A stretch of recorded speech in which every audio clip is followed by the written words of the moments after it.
تعویذوں کے بارے میں خیال جو آج کل عام طور پر پھیلا دیا گیا ہے کہ تعویذ لٹکانا شرک ہے، اور اس کے لیے رسول کریم علیہ الصلوۃ والسلام کی اس حدیث پاک سے استدلال کیا جاتا جس نے آپ نے تمیمہ کے بارے میں فرمایا کہ تمیمہ جو لٹکاتا وہ شرک کرتا۔ مگر تمیمہ کا ترجمہ عربی زبان میں تعویذ کسی نے نہیں کیا۔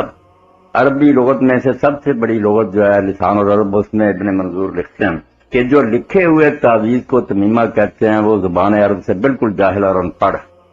یہ تمیمہ نہیں شمار ہوتا۔ علامہ البانی صاحب بھی کہتے تھے کہ تعویذ نہیں لٹکانا چاہیے، اس کو پسند نہیں کرتے تھے، مگر وہ کہتے تھے تمیمہ میں یہ داخل نہیں، نہ شرک ہے، کیونکہ شروع سے دو خیال آ رہے ہیں، کچھ کہتے ہیں نیک لوگ کے لٹکا لینے میں کوئی حرج نہیں، کوئی کہتے ہیں بچنا چاہیے، مگر نہ کسی نے حرام کا نہ شرک کا۔ تمیمہ نام ہے ان ہڈیوں کا، گھوگے منکے وغیرہ جن کے بارے میں جاہل لوگ خیال کرتے ہیں کہ فلاں جانور کا کان لٹکا دیا جائے یا اس کی ہڈی گھر میں رکھی جائے یا یہ پتھر پہنا جائے تو اس سے یہ اثر ہوتا، وہ شرک ہے، وہ تمیمہ ہے۔ جو عبارت لکھی ہوئی ایک درخواست کہ اللہ تو ہی شفا دینے والا، مجھ کو شفا دے، بجائے بار بار پڑھنے کے وہ گلے میں لٹکائے پھرتا کہ اللہ میں تو ہر وقت یہ درخواست کر رہا ہوں، اس کو شرک کسی نے نہیں کہا۔ امام ابن حنبل رحمۃ اللہ علیہ فرماتے ہیں کہ اگر کوئی شخص ایسا تعویذ بخار کے لیے لکھتا ہے جو محمد ابن علی یعنی امام محمد باقر نے لکھا تھا، وہ زاد المعاد میں ابن قیم نے نقل کیا، تو فرماتے ہیں اس میں کیا حرج ہے، یہ تو اہم توحید ہے۔ اس لیے ابن قیم ابن تیمیہ رحمہ اللہ خود بڑے تعویذ لکھ گئے ہیں کہ ایسے ایسے کاموں کے لیے ان سے فائدہ اٹھاؤ۔ شاہ ولی اللہ رحمۃ اللہ علیہ ہمارے یہاں اہل حدیث عالم جو تھے نواب صدیق رحمۃ اللہ علیہ، انہوں نے پوری کتاب اس پر لکھی ہے، کتاب التعویذات، جس کا عربی نام الدواء والدواء ہے۔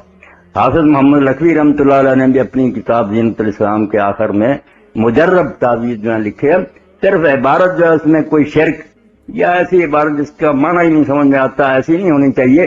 خالص توحیدی کلمات اگر کوئی زبان سے پڑھتا ہے یا لٹکا لیتا ہے تو اس میں کوئی حرج نہیں۔ اگر کوئی پرہیز کرتا اب نہیں لٹکانا چاہتا تو بے شک نہ لٹکائے، مگر نہ یہ تمیمہ میں داخل ہے، نہ شرک ہے، نہ حرام۔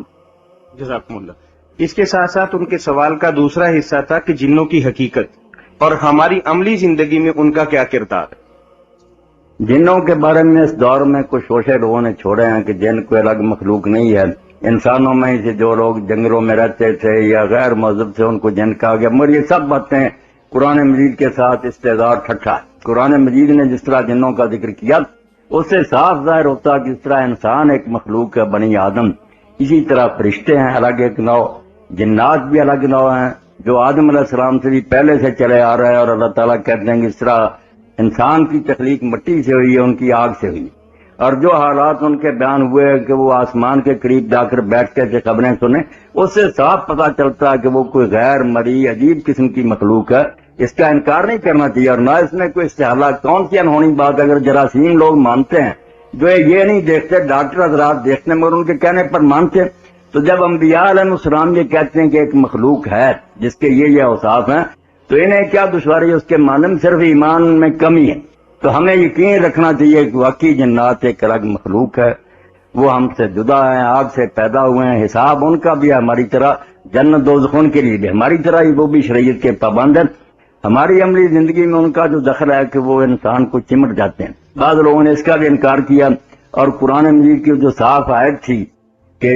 آدمی جو سود خور ہے وہ قیامت کے دن اٹھے گا اس طرح جیسے وہ آدمی اٹھتا ہے جس کو یتخبط الشیطان من المس، جن چمٹ کر اس کو پاگل بنا دیتا، صاف لفظ سے۔ مگر اب یہ کہتے ہیں نہیں، یہ چونکہ عرب ایسا سمجھتے تھے،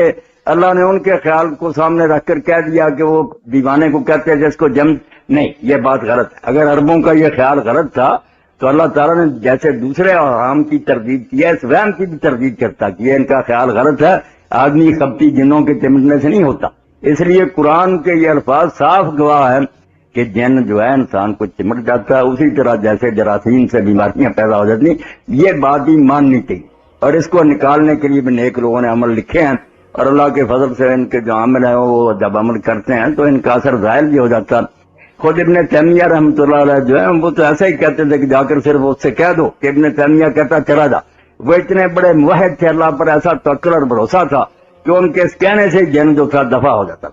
تو ان چیزوں کا انکار نہیں کرنا چاہیے، اور نہ توہم پرستی ہونا چاہیے کہ بیمار ہوا علاج نہیں کرایا، یا کسی نے مکاری کی ہے بچے